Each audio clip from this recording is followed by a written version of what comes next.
سلام، خوش اومدید به این ویدیو جدید از من. اسمم متینه. خوش اومدید به چنل لمان ولف. امروز ویدیو داریم از کردن بازی با لاکی پچر. میایم داخل لاکی پچر، میایم اینجا بازی مورد نظر رو انتخاب میکنیم، مثلا لیدل گان فایت.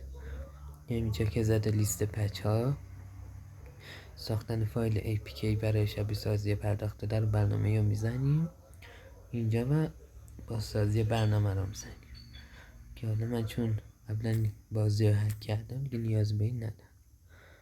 بعد صبر میکنیم بازی نصب میشه و میایم تو بازی. خب میایم این قسمت بازی، قسمت الماسا و الان میبینید که الماسامون داره زیاد میشه و بازی هک شده. حالا میتونیم مجرد خواستیم پول بخریم. مرسی که این ویدیو رو تماشا کردید. لایک و کامنت و سابسکرایب فراموش نشه که با لایک و کامنت و سابسکرایبتون خیلی به من روحیه میدید. فعلا خدا نگهدار تا ویدیوی بعدی.